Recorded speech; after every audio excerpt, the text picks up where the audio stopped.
Good morning or good afternoon, everybody, from snowy New York City for our second major snowstorm of the last few weeks. I am, for those of you who don't know, originally Canadian, so it takes a lot of snow to upset me, but I'm hoping that at least we could keep the power on throughout today's webcast, talking about gamification, and I am staying warm, just in case you care. Okay, so let's start with some basic stuff, which is important for getting through our conversation. And probably the most basic thing is me. I am Gabe Zichermann. I'm the author of a book called Game-Based Marketing, which was published by Wiley, came out last year. It was the first look at gamification and how it's being used by brands big and small. I'm the author of the upcoming book, Gamification by Design.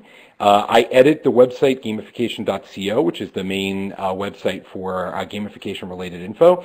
I advise a bunch of startups. I'm the facilitator for the Founder Institute in New York City, which is a cool startup incubator. I speak at a bunch of events, including the upcoming Gamification Summit, which is the first event dedicated to gamification, bringing together the top thought leaders from the market for 2 days of interesting discussions and hands-on workshops. The summit takes place January 20th and 21st in San Francisco, and excitingly, or not excitingly depending, is almost sold out, actually. There's only about 18 seats left, so if you're interested in going, now's a good time to register.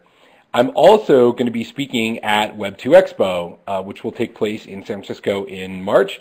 And if you're planning on coming to Web2 Expo, it'll be a great time. I'm going to be talking a lot about gamification that works and doesn't, so hopefully you'll enjoy that. And I'm also doing cool stuff with the awesome folks at O'Reilly, including this great webcast. And so thank you to the team at O'Reilly for making space for gamification in the discussion. So let's start off with the definition. Gamification is the process of using game thinking and game mechanics to engage audiences and solve problems. And this is really important to understand. It's really, game thinking is the product of 35 years of video games. It's just the miasma, the world we've been in. I'm 36 years old. I grew up with games as a principal form of entertainment in my life, and they have affected the way that I think about problems. And game mechanics are the tools that many of you have thought about: points, badges, levels, challenges. We'll talk about those later on today. And when we talk about gamification, we really talk about two different use cases. One is to engage audiences. That's marketing and creating engagement around products and services. The other one is to solve problems, like helping people lose weight or be better educated. And we'll try to cover some of the basics that apply to all of these issues today, but they really are distinct in general. But let's also talk about what gamification is not. And let me be super clear. Gamification is not just about putting crappy badges on your crappy website. If that's where your head is at right now, I want to disabuse you of that idea. I want you to set that idea aside. And I want to talk about the broader picture about gamification, which is important. So let me share some of the basic things that we learned, some of the most interesting things that we learned in the process of researching the books and in working with the companies that I work with. If some of you have seen me present, you've seen some of this material before, but it bears repeating and covering again so that everyone's on the same page. One of the first big takeaways, for those of you who can see the screen right now, you can see some of the top games of the last 5 or 6 years up on the board. And they include things like running a nail salon, diapering a baby, being a farmer, being a waiter, or an air traffic controller. And the one thing that jumps out at me right away about those themes, of course, is the fact that intrinsically none of those really sound like fun ideas. I mean, air traffic control is one of the highest stress and suicide rate jobs in the world. Making that into something fun doesn't seem obvious. And I think if you had gone into any major game publisher 5 or 6 years ago and said, I have this great idea, I want to make a game about air traffic control, you probably would have been laughed out of the room. And it shows an important point, which is the fun and the theme around fun are not necessarily connected. And what that means is anything can be fun if it's designed well. And that opens the possibility for you to apply gamification as both a theme, a concept, and a set of design principles to whatever it is that you might be working on. In keeping with that idea, I put a list of words into a word generator, some that people think of as being fun and some that people think of as being work. And I drew a line between them. Look at these words. Think about how they apply to you.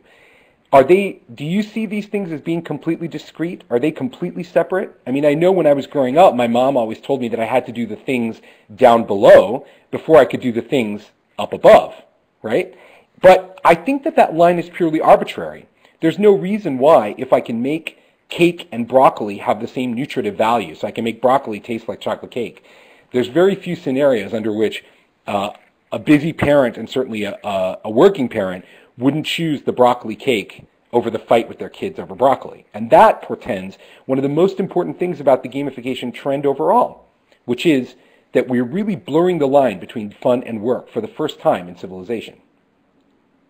One of my favorite case studies about that is the notion of the difference between edutainment and entertainment. And I don't mean to single out the education business in any particular way, but it's unmistakable that for those of you who remember playing Where in the World is Carmen Sandiego, that was the last really successful blockbuster educational game. And what happened, from basically it's the 1987 until now, why haven't we had a blockbuster educational game, despite the fact that every child in school is a potential target for edutainment? And the reason I would posit is that the designers lost track of the plot. They basically had teachers and parents get involved in the design of educational games, and as such, they lost the point that fun must be job number one in order to make games work or gamification work. And as soon as you lose that concept, as soon as that concept is lost to you, you produce failed edutainment products. And it to me is a great example of that, missing that point. But something that can be a lot of fun that we often don't think about as obviously fun is the notion of loyalty. And let's just work with a simple definition of the word loyalty for the purposes of today's discussion. Loyalty is about getting a customer to take an incremental action in your favor when all things are mostly equal. That is, getting somebody to choose your product or service over somebody else's when all things are mostly equal. And so, by way of example, here's a brief history of loyalty programs in the world. In the 19th century, we see the first loyalty programs emerge at the local kind of mercantile level. And they start doing things like you go down and you buy a pound of sugar, and for every 10 pounds of sugar you buy, you get a pound of sugar for free.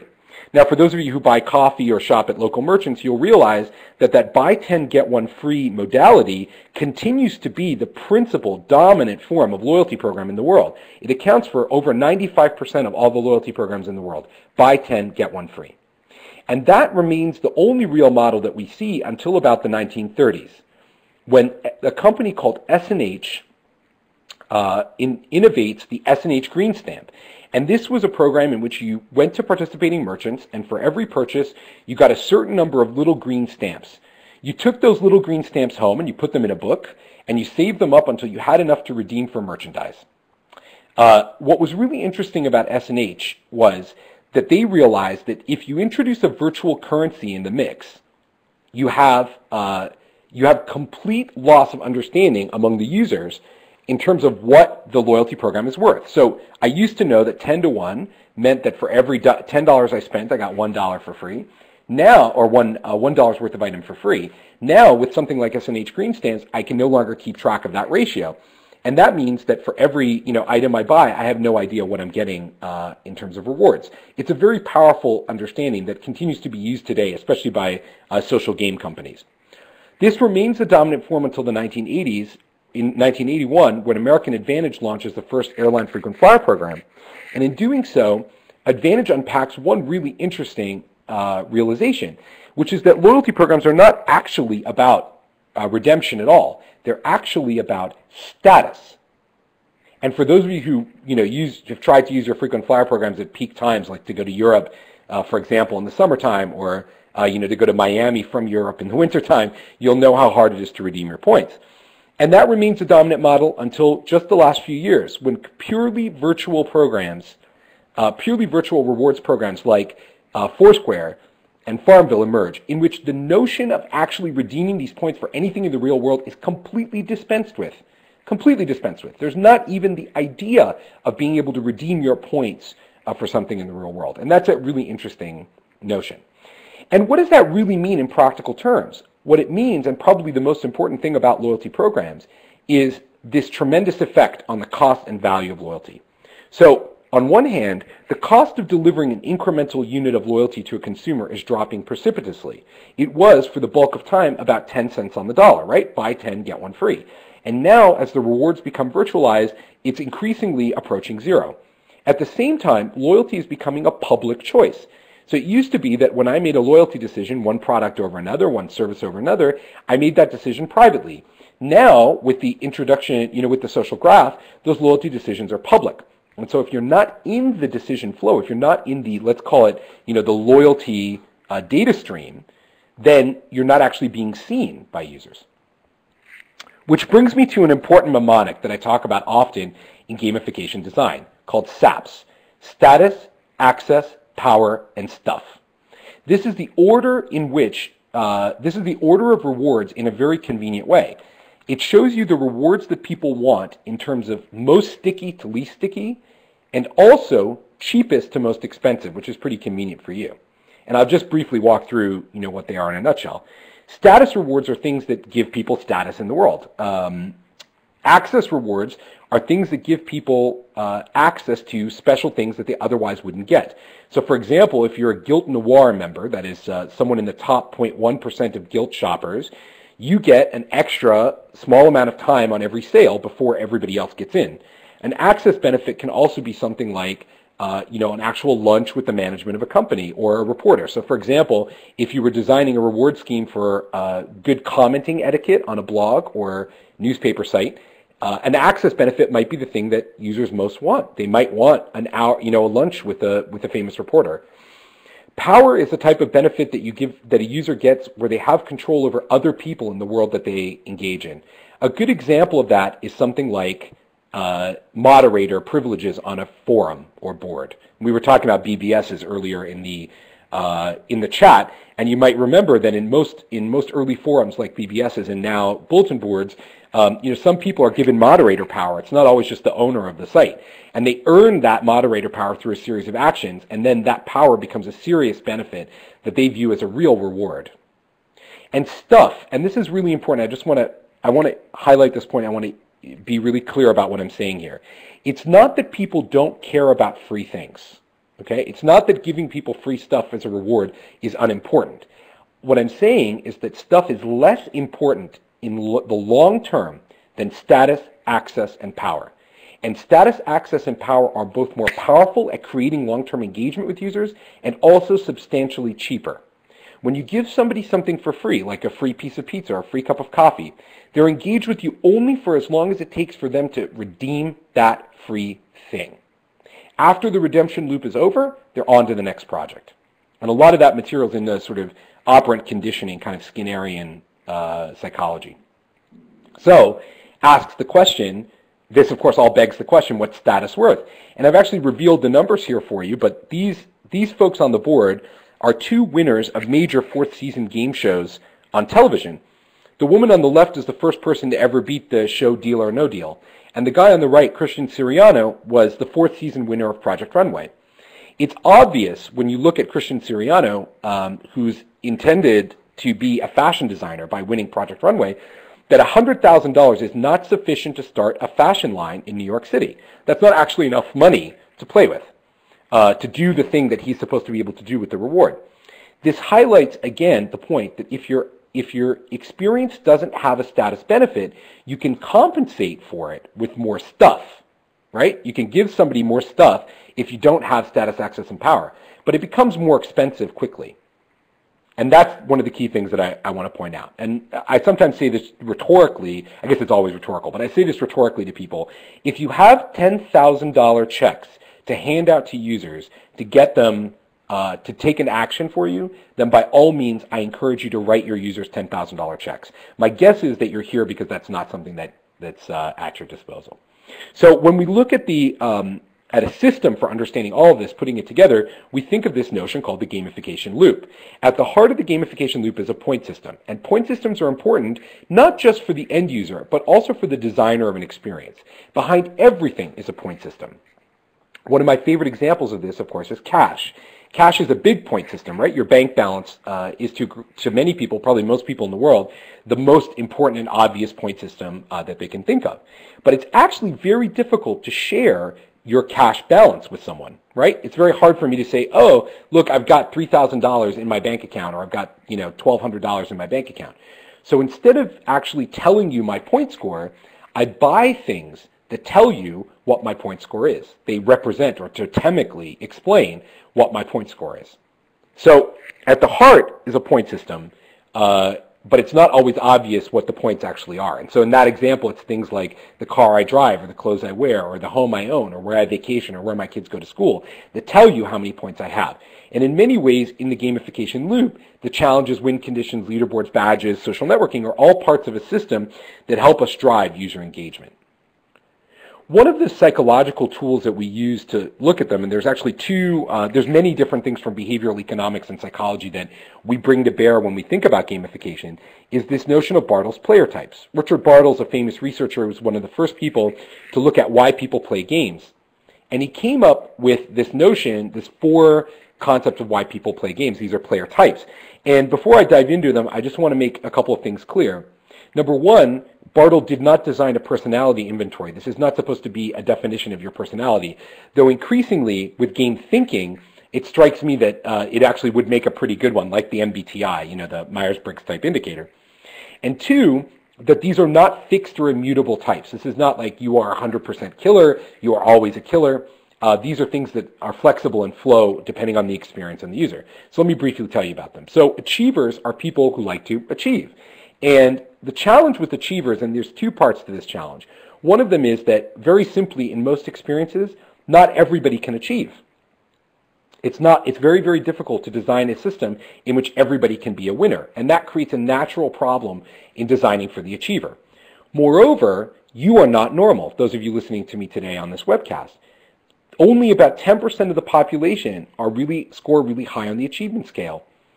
And that means that and I encounter this bias frequently when I work with clients who are designing gamified experiences, as I've been talking about gamification, many of you have been thinking about, in your mind, you've been thinking about points, leaderboards, points, leaderboards, points, leaderboards. If that's what you've been thinking about, you probably fit that classic achiever type. And I have to tell you, you make up only about 10% of the population. The other kind of small case group in the population are the explorer. And the explorer is somebody who gets social capital and gets a positive experience out of games by finding new things in the world around them. For those of you who played Super Mario Brothers, you might remember those folks who knew every single hidden thing or found every Easter egg in a video game. Those are canonical explorer types. And explorers also make up only about 10% of the population. The vast majority of people play games to socialize. 80% of the population probably, in fact. And socializers are really important because they play mostly to engage with other people. They're looking for lightweight, non-confrontational interactions with others. And they are, if you think about the most engaging and powerful and long-term game designs that you can think of, things like bridge and backgammon and dominoes and mahjong, you'll find that behind all of those are principally a social game where the game is context for socializing. It doesn't mean that the game isn't challenging or the game isn't interesting or it doesn't have elements of achievement, exploration, killing, and socializing, but socializing is the main driver. It's also something that I frequently talk about is when we thought about gamification, many of you probably thought about video games. And to a great extent, the classic video game business, the one that started with the Atari 2600, and runs up to, let's say Halo, this classic video game business actually is the exception and not the rule. It turns out if we look at the history of human play and history of human games, the vast majority of games in history were social games, right? The single player game, the one that was invented in 1974, is the anomaly, not the rule. The history of games is social. And it's the reason to a great extent why games like Farmville or Frontierville have been so successful. They tap that lightweight, non-confrontational, easy to reciprocate desire of the socializer player. The last group and the last player type is the killer, and they really represent the very small minority of people in the play. And they're like achievers, except they play a win-lose kind of game. It's not just enough for me to win. I have to win and you have to lose. And I want everybody in the community to understand and look at me and say, I'm the winner, right? Sometimes called griefers in game terminology. So I want to talk about one last point kind of on the basics here before we dive into some of the design elements and talk about possibly the most important thing about gamification and why it's so important to your business. For those of you who don't remember the original XPrize, the Orbital XPrize, the Orbital XPrize was a $10 million prize set up by the XPrize Foundation and the Ansari family for the first person who could launch an orbital machine into orbit with a human payload and come back alive and do that twice in the space of 3 weeks. And the winner of the XPrize was a guy named Burt Rutan. And Burt Rutan was backed by billionaire Paul Allen, Microsoft co-founder. And the crazy part about the XPrize is that Burt Rutan was totally going to win the XPrize anyway. And he spent over $25 million to win the $10 million Ansari XPrize. What's the rationale? What does that mean to you? You know, Burt Rutan always going to win $25 million for a $10 million prize. Setting aside the irrationality of that decision and looking at the landscape of all the people who competed and then ultimately won the XPrize, it's unclear that anybody's really the winner of the XPrize other than the foundation itself. They claim to have received $150 million worth of free press from the Ansari Orbital XPrize. And it highlights probably the most important point, once again, about gamification and why it matters to your business. It's because the game always favors its creator. No matter what game you're playing, no matter how well you think the odds are even, the designer of the game always has an advantage over the players. And it's a really, really important point. It ultimately leads to this conclusion, an inescapable conclusion, which is you either gamify the experiences that you're working on, your products, services, in your life, or you'll get played. So just to summarize some of the foundation, theme and fun are not correlated. Fun and work merge when we start thinking about games. Status is the best incentive. Cash is not the best. SAPS is a good mnemonic for thinking about that. Status, access, power, and stuff. The gamification loop is your guide to understanding how these things work together. Games favor their creators, and fun is our future. So let me posit this to those of you who are in the room who are marketers. What if everything that you thought about marketing was wrong? Do you remember the 5 Ps from marketing class? Price, place, product, promotion, and positioning. I think there's one missing. I talked about this in a video podcast on my blog that was pretty popular. Pleasure is missing. The whole notion of the connection of the product with the end user, what the user's motivation is, has always been missing from marketing planning. I mean, that's crazy, right? We used to talk about marketing as purely about the product and the company. Here's the product and company talking to the consumer. But what about what the consumer wants? And I think pleasure is the missing 6th P of marketing. And this is the core reason why game design fundamentally works better than web design. And I know that this is a controversial thing to say for those of you who are in the web world, but it's actually very simple.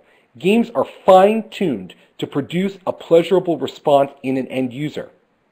They're not intrinsically better from a content standpoint than web products, music, movies or books. They're just better at pushing the pleasure button in end users. They're tuned to that. That's what games do. That's what they're designed to do. One of the ways that this has been expressed by psychologists is this notion of flow, or what's called being in the zone.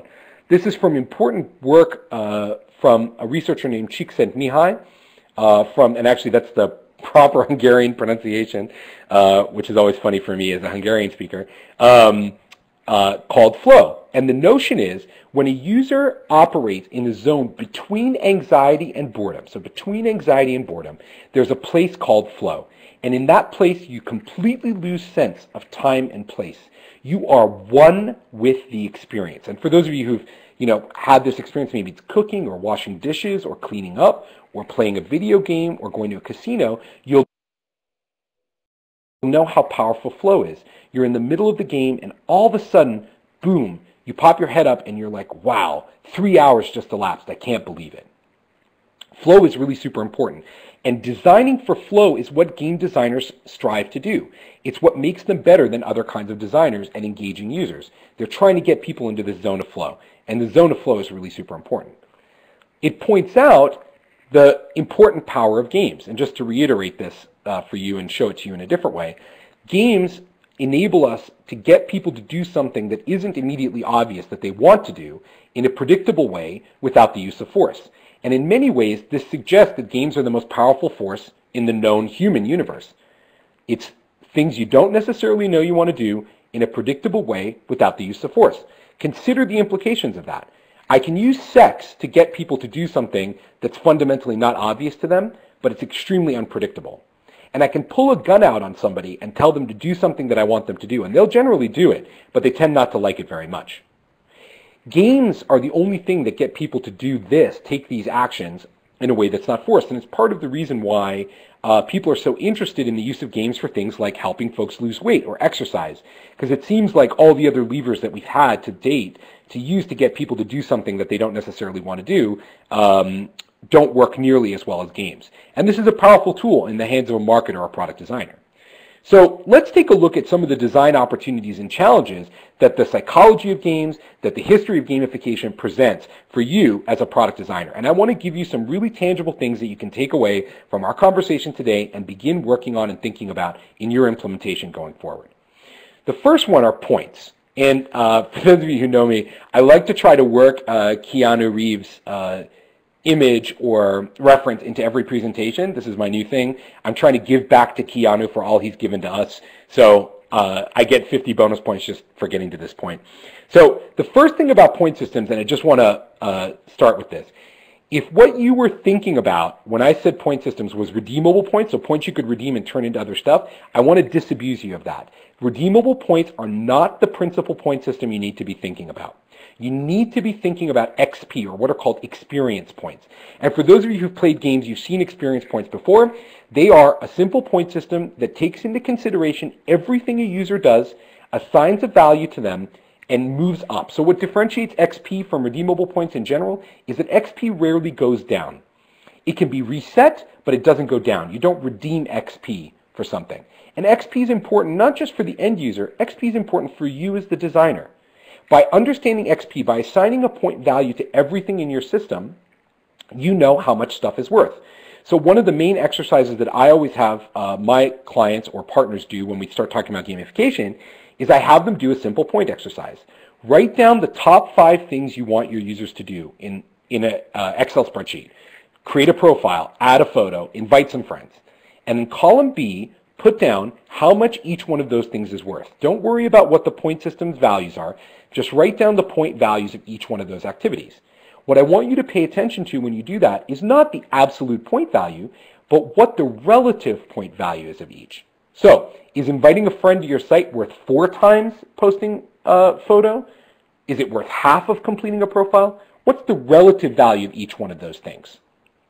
2, I want you to remember, and this is part of that exercise, is that your priorities always have to come first. So when you're designing an experience from your perspective, a point system allows you to really clearly understand those priorities and put that into the frame.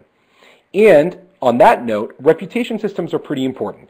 And so if you're designing anything that depends on trust, any system that depends on trust, you need to have a reputation system. It is a complicated form of gamified points. It's probably too complex for us to go into in this webinar. I'll be covering that in greater detail in gamification workshops and masterclasses I'm planning. But the bottom line is reputation systems are important whenever trust is necessary, and they are a form of point system. Number 2, I want to talk to you about badges. Now, I call this slide Badge-Freude because many of you, when I say badges, especially those of you who've been early Foursquare users, you really probably have a bad attitude about badges at this point. I hear so many people going, God damn it, badges suck, right? But the truth is not all badges suck. Are you familiar with the letters on a Mercedes car? CAES, like S600? Those are badges. And I have to tell you, those badges are super, super important. They really matter a lot to somebody who buys a Mercedes. That S-Class, that letter S600 on your car means the difference between an entry-level and really expensive vehicle. There are tons of badging systems in the world that actually work and are really meaningful. Just because Foursquare's badging system hasn't evolved to continue to be interesting doesn't mean that all badges suck. In fact, they're really super important. And they are to a great extent valuable to you because they provide a social update and social proof. That means that they're an opportunity for a user to socialize your product with other people. There are a moment where the user might say, ah, cool, I've earned something, and I want to share that with others. It's also true that design really matters for badges. That is to say, the better your visual design and the better your motivational design for a badge, the more users will be attracted to it. So one of the considerations for badge design is you should have good visual and motivational design. Leaderboards are another important element of gamification. And as I mentioned to you earlier, you're not normal. What you want to do is every time you see a leaderboard, you want to win at a leaderboard, you're probably not like the average person. And that's actually led to a tremendous change in the way that leaderboards are designed in the world. And I don't know how many of you remember playing games in an arcade. Of course, being 36, I spent a bunch of time in arcades as a child. And if you remember walking up to that brown console for the first time and seeing the high score screen of a game flash in front of you, it was unbelievably daunting. Joe's got 400 million points. Susan's got 400 million, points minus one from Joe. And you just sit there and you think to yourself, oh my God, I'm never going to be able to win. I'm never going to be able to get on the leaderboard. And that's an example of a leaderboard as disincentive. If all you do is show the top 20, top 10 leaderboards, it's very difficult to get people incentivized. So what's happened is that the leaderboard has been completely re-architected for the social world. Now we do a standard leaderboard design, and this is a really, really good, simple takeaway that you can use, in which the user that you're talking to is shown in the dead center of the leaderboard, no matter where they are, even if they're number 81,472 on your leaderboard. You show them in the middle, and you show them the two next best friends and the two next worst friends, on their actual social graph on either side of them, and you give them a specific action they can take to level up above the person ahead of them. So it turns a leaderboard from a disincentive for all but the best players into an incentive scheme for just about everybody because it's a relative leaderboard. It's also an opportunity for you to give them another action to re-engage them in the experience. And last but not least, it also now, with all the additional data that we have, it allows you to make a leaderboard so much more sophisticated than it used to be. If you've got location data or gender data, you can include that in a leaderboard. Let people look through and slice and dice leaderboards any way they want to. Hey, let me see who the top players are near me in Manhattan. It's exciting. Everything that's happened to the leaderboard, especially lately, is pretty exciting. And finally, I want to talk about another element of game design and gamification design called levels. And levels are really important. They take different forms and different experiences. Not all of you need to design a canonical level system like a game, but almost all of you will have some form of leveling systems. And frequently, my favorite example of a kind of non-traditional leveling system is American Express's cards. Green, gold, platinum, and black don't make a ton of sense, right, when you think canonically about a leveling system. The next thing after platinum should have been something like ruby or emerald, right, or diamond. But American Express didn't choose to continue with the precious metals, precious gems metaphor for a few different reasons. The main reason is, of course, they didn't have to. They had a great leveling system and they could do whatever they wanted. But secondarily, they're given, by choosing black, they suddenly had the flexibility to insert whatever they wanted in the level system, so they weren't constrained just by things that meant money or precious metals. So think about blue, right?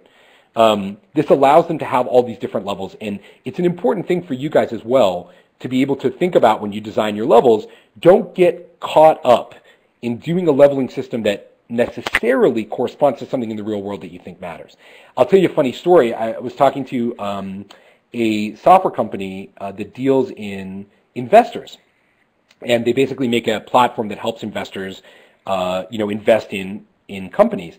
And they had come up with a leveling system in complete abstraction. Now, I wasn't involved in the design of it. That didn't go over very well. And their levels were like shark and whale, and other kind of, and bear and other sort of, and bull and pig and other sort of kind of cutesy animal leveling ideas.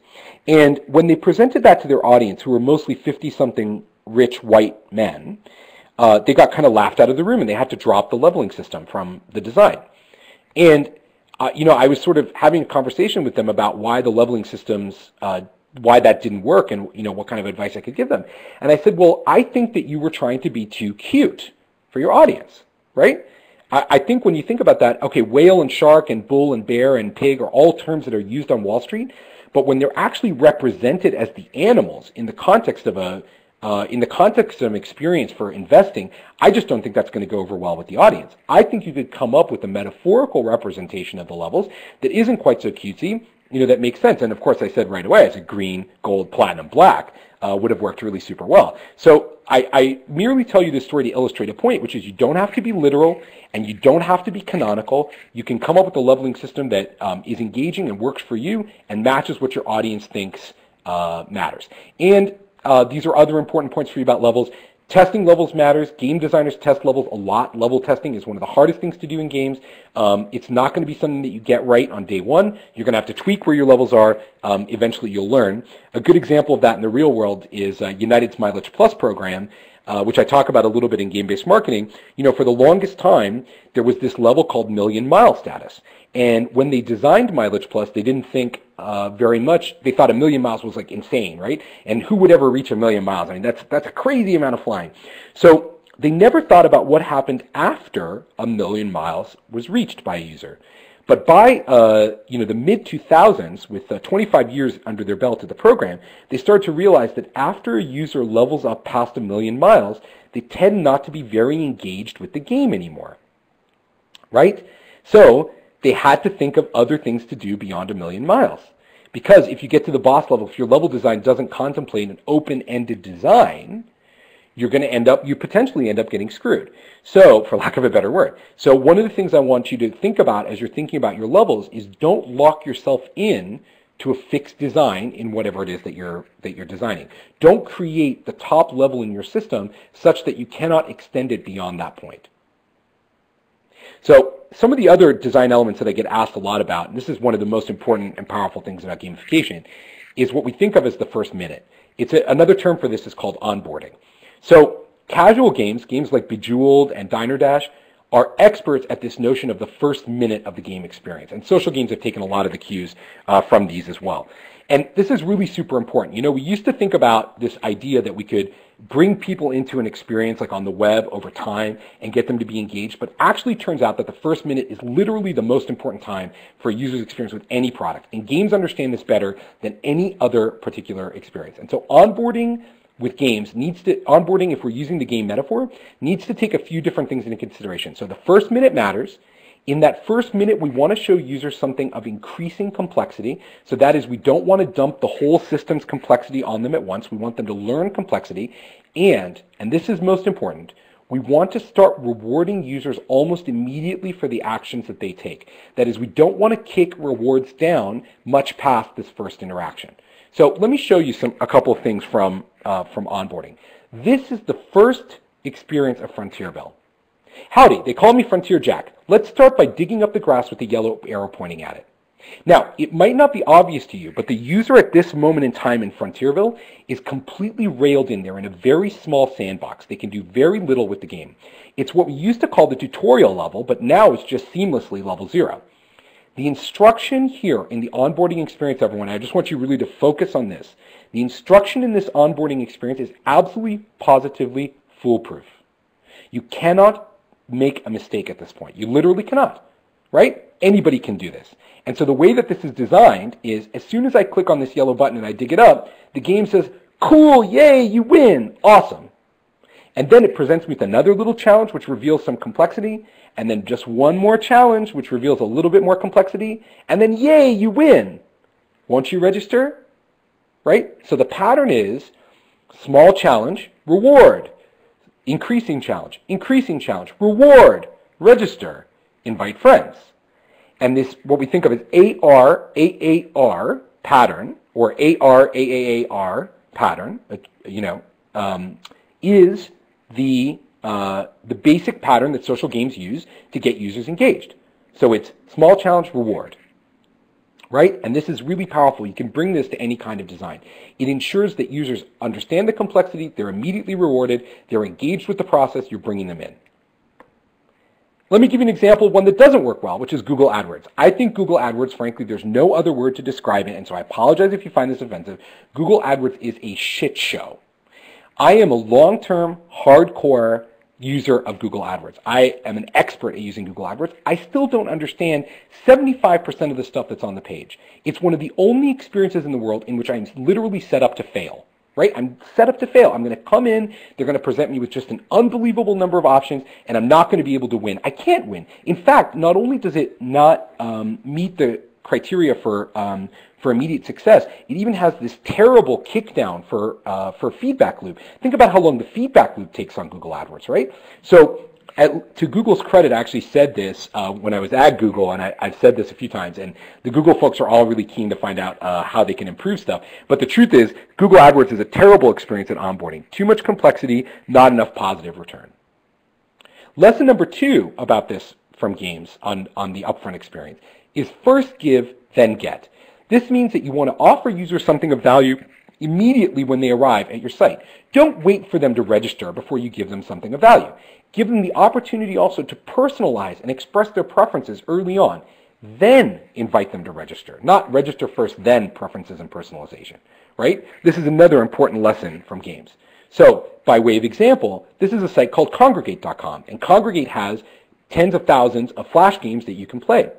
Congregate offers you the opportunity to play all of those games completely for free. You don't have to register. But while you're playing the games on Congregate, they start giving you achievements and rewards. And if you want to save your achievements and rewards, your badges, your points, your progress, save them, you have to become a member. Does that make sense? You don't have to become a member first before playing the games on Congregate. You become a member after. Another good example is Hot or Not. Hot or Not, actually, and it contains a number of examples about onboarding, but one of my favorite examples about Hot or Not is, while you're looking at cute pictures of people, which are completely free and you don't have to register and you can just keep going, hot or not, hot or not, hot or not, hot or not, across the top of the photo is this bar you see right there. Do you want to meet her? And when I find someone I think is cute, and not before, but when I find someone I think is cute, the site gets me to register, right? It is a lure, a lost leader, if you will, from a design standpoint. And one of my greatest pet peeves about the upfront design, about the onboarding design in sites, in websites in particular, is this notion of telling people instead of showing them. And the Gowalla site is absolutely one of the worst possible infringers on this issue that I've ever seen in my entire life. You can go on and on and on trying to explain to me what Gowalla is and why I care, but tell me for 1 second why it is that you don't just let me use Gowalla as an embed on the homepage. Thousands of words of description can be obviated with the simple opportunity to experience. And this is one thing that games understand super, super well. Experience number 1 of games isn't to tell you what the game is about. It's to bring you immediately into the experience. Welcome, let's play. Right? And really good social and casual games have even done away with any of the upfront options. Like there's not even a choice to choose a tutorial level. Your first experience of the experience is, hi, let's play right now. And that's something that web designers can really leverage. Instead of having 8, 9, 10, 12 options on the homepage of a web experience, have one experience on the homepage. Bring people into your product immediately. Have them start doing things like expressing their preferences, like a Netflix test. Do you like this or that? Do you like this or that? Rate this experience for me. Customize this experience. Play this game with me. Do that up front, and you'll have a better experience both in terms of user attachment and retention and feedback. There's no question about it. And the other element of gamification design that's important to think about is this notion of a user journey. What we do differently and better in game design than in most of the other disciplines is we think about design over time. We think a lot about how users respond to the experience that we're creating, not just right now, not just for this 1 minute, not just for this one purchase or click or page view, but over a long period of time. How do we get them in? How do we get them engaged? How do we get them to tell other people? And how do we keep them coming back? And one of the prevailing theories for why people care about games is a notion of a journey towards mastery. And that's the idea that what people really want when they experience a game, or they experience a game-like experience, is the notion of mastery over the system. So I'm not at Weight Watchers. Weight Watchers is not the end game for me, right? I'm not at Weight Watchers to be a master at Weight Watchers. I'm at Weight Watchers to master my weight. And Weight Watchers is my Sherpa. Weight Watchers is my guide. Weight Watchers is my buddy on the journey to mastery. The closer Weight Watchers gets to that ideal, to being my buddy, my Sherpa, my guide, my framework to that journey to mastery, the the more our engagement will be long-term, it will be emotional, and it will be connected. And so mastery, emotionality, and connection are things that we strive to bake into gamified experiences, and something that you can strive to bake into things that you're designing with or without gamification. And of course, I've been talking a lot about the design considerations because today's mostly a design talk, but I do want to stress that there are a number of companies that provide gamification platforms. So these are technologies that facilitate many of the things I've talked about: points, badges, levels, challenges, rewards. They include companies like Bunchball, Big Door, Badgeville, iAmplify, and they have amazing solutions that you can use to simplify, to a great extent, a lot of the technical issues and mechanics that are required in order to make your application, your gamified application, really work. But your design requirements, the effort that you have to put into design is still there. And so you still need to think about what drives your users and how you create a compelling design that connects you with your users in a mastery, emotionality, and connected kind of way. So to recap, Gamification Summit, January 20th and 21st. I'm looking forward to seeing you if you manage to get one of the last tickets. Looking forward to meeting you there in person. If not, reach out to me. Here's my contact information. I know we're going to start taking some questions from you now, but I also want to encourage all of you, really, and I mean this, I want to encourage you to follow me on Twitter, visit the blog, and by all means engage me in an ongoing dialogue beyond today about gamification. I'm always interested in hearing about cool new ideas, companies that you might be working on, ways that we can gamify major problems in the world, ways we can use games to solve problems, engage users. I'm very, very interested in that, and so I welcome both the opportunity to talk to you now in a Q&A format and also an ongoing dialogue with each and every one of you. So, hopefully you found that really interesting, and I think we're going to switch to Q&A now, right, Catherine? That's right. I thought that was fascinating, Gabe. So I just want to check. Are you hearing me, or do we have some latency problems there? Oh, I hear you just fine. I think there's a little bit of latency, but I hear you just fine, and I want to get to some of these questions, and then I want you to, afterwards, Catherine, if there's some other questions or such that you might have, by all means, I want you to throw those in.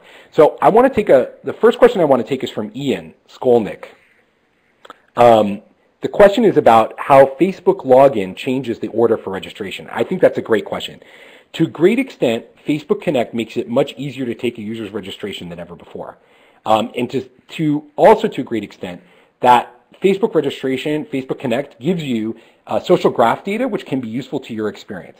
I still posit, and I think it's still a better design for you to start with an engaging interaction and then bring Facebook Connect in to put the social graph where it belongs. Asking people to invite friends at minute 0 or to look at their friends or send their friends requests before they've ever had an opportunity to experience your system isn't very smart. So even if you look at how Zynga designs an experience, first you come in, you do the first few levels, you get some experience, you start moving forward, you do the AR, AAR, AAAR, and then register and then invite friends, right? So I still think that you, even though Facebook Connect makes that a lot easier, it doesn't actually change the need for you to try to offer something of value up front. Nitya asked an interesting question up front, which I get asked pretty often, which is about comparing virtual rewards and frequent flyer miles and the demographics of players. And so, Nitya, I'm going to take your question and change it a little bit to be a broader one that I get asked a lot, which is about how what's the demographics of people who care about gamification? And you asked specifically, you said, do social game rewards skew younger? And this might come as a huge surprise to you, but it might not for some of you. The biggest game playing cohort in the world are women over the age of 40. And if you take a step back and you think about, people who play games in real life, not necessarily video games in the canonical sense, but people who play games in real life, men, for example, professional men, play a lot of games, both professionally and personally. So what I would say to you is I don't think that there's a specific demographic that to which virtual rewards or currency or gamification speak to more specifically. But as in the example I gave you about the investment platform with the whales and the guppies and the sharks, different types of game experiences appeal to different kinds of people. So if you're building a institutional trading platform that's all about facilitating high finance trading, I certainly would focus on the achiever killer orientation first in my design, right? But if you're building an experience for working mothers who make decisions, I might focus on the socializer achiever type of design first. I hope that's making sense. So a number of you asked, Robin Fay, for example, Birkin asked also, how do you prevent people from gaming the system? So I talk about this at great length. In fact, a couple of years ago, at the height of the financial crisis, I was giving a keynote at a conference in Switzerland, and I gave a talk about how the financial crisis would have been different if a game designer had been in charge of the Fed instead of the Greenspan and the other Fed governors.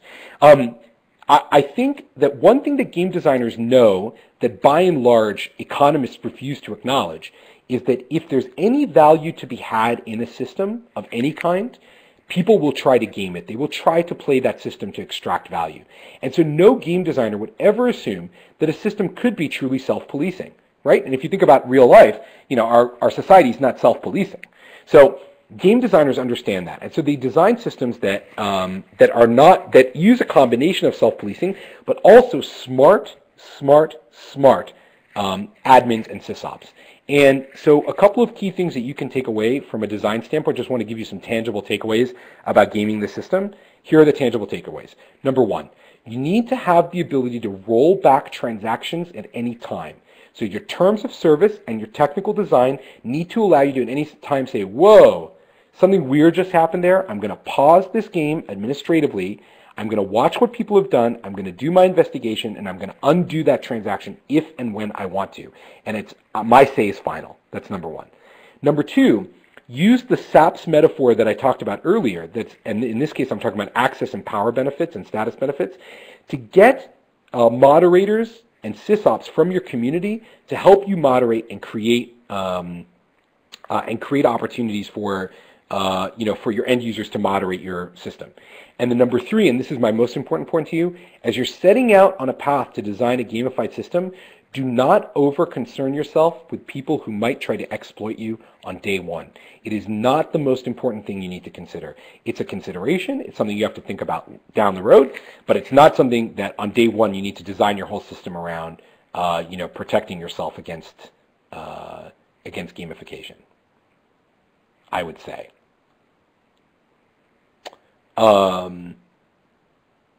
Okay.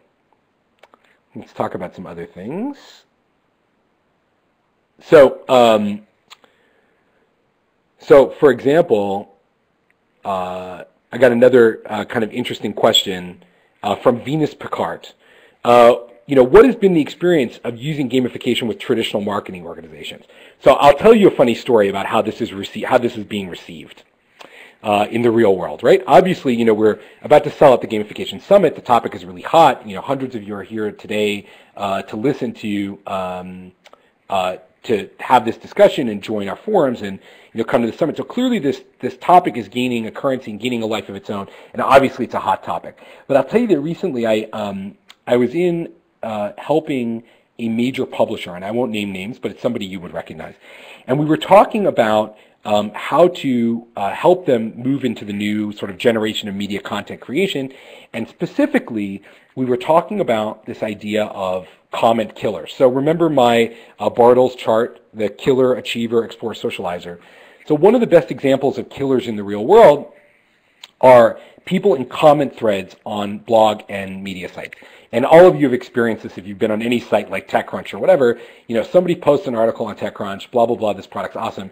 And immediately there's some guy who's in there like, bam, you're an idiot. Bam, you're an idiot. And that person is like attacking people at every turn, right? Trying to demonstrate that they're smarter and more clever and, sharper and a better writer than the writer themselves and the editors at the site, and certainly than every other commenter. And I said, there's two ways that you can think about somebody like that. You can either look at that person and say that person is disruptive, that person is ruining the coherence of our culture, that person needs to be stopped, right? So I'm going to build a natural language processing system that finds bad commenters and flags them and removes them.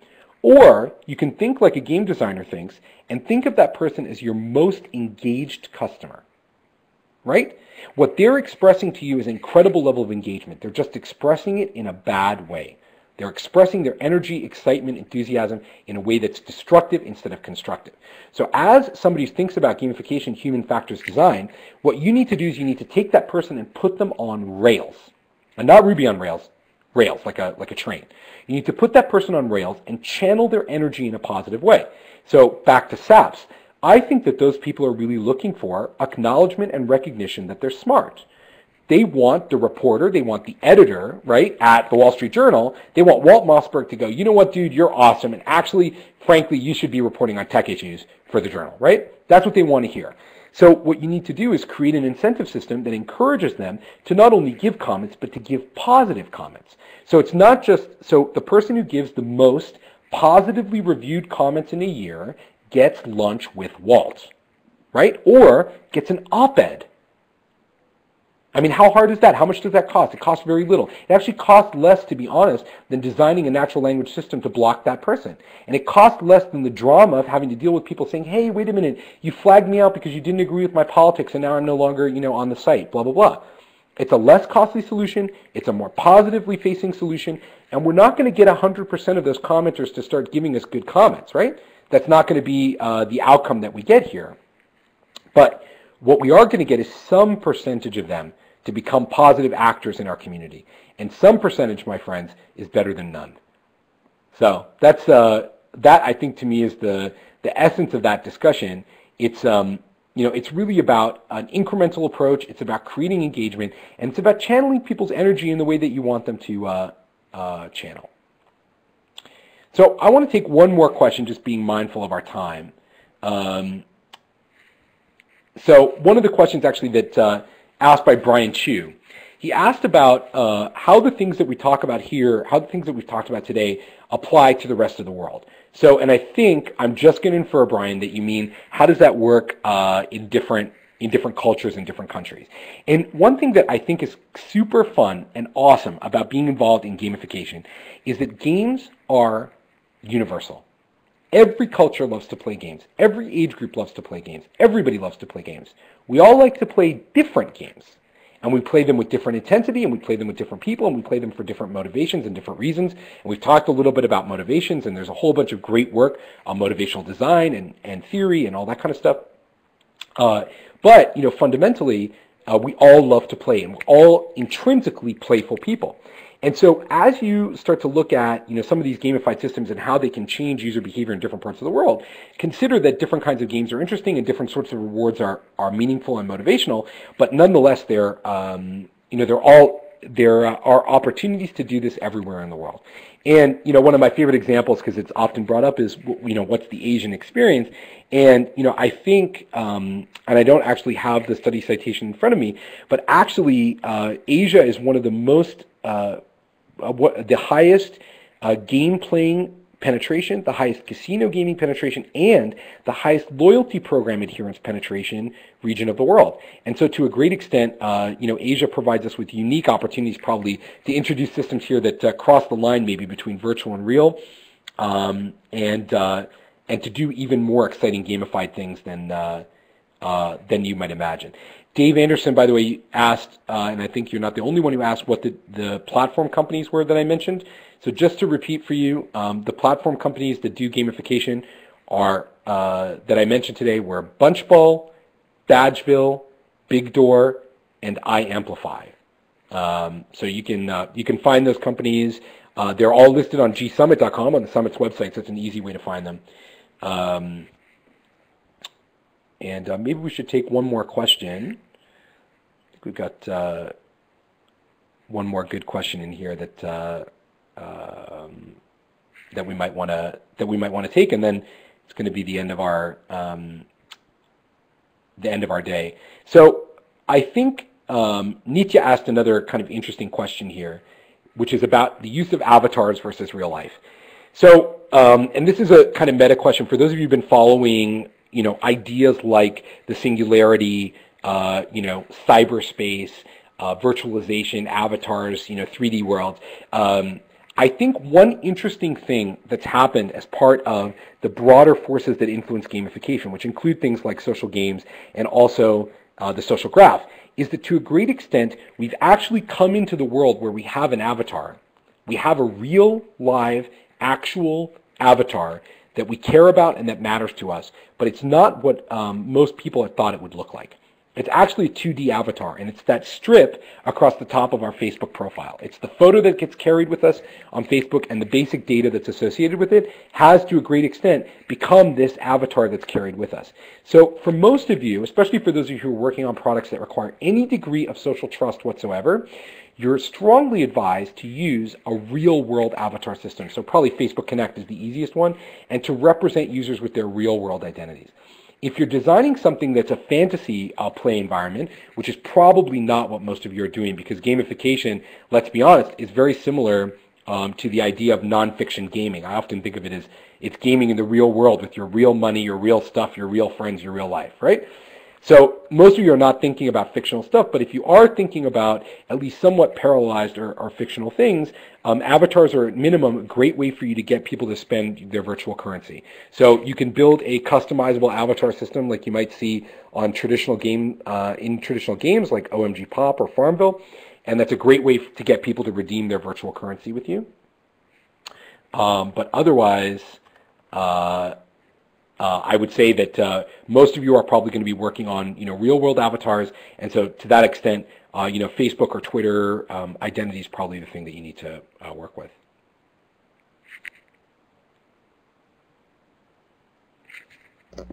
Hey, Gabe. So that wraps it up for me. Great job. Me. Thank you so much. Hi. Great job. Thank you so much. Oh, thank you so much, and I really do mean it. You all are welcome to. Please feel free to follow me on Twitter, reach out, and I'm happy to chat some more, after today's webcast is over. Awesome. And I want to thank everyone else who joined us today, too. We had a great crowd, and I thought some excellent questions. I know that there are a lot that weren't answered, so I don't, maybe I'll just send those. Well, Gabe, you did a great job answering them. You don't have to tackle all the rest of them. So, but I'm sure you can I don't mind, though, honestly, if you... Yeah, and I don't, by the way, Catherine, I don't mind tackling some of them, so send them to me afterwards, and I'll post them on my blog. I'll answer the rest of the questions on the gamification that's great. blog. That would be fabulous. So I just want to remind everyone again about Gabe's summit, and he'll also be speaking at the Web 2.0 Expo here in San Francisco in March, and of course doing lots of great things in between. So just follow him on Twitter and keep an eye on him. So that's about it. So thank you, everyone. I hope you'll join us again, and thank you, Gabe. That was a lot of fun. Just like a game. All right, I'm going to close the room out soon. Bye, everyone.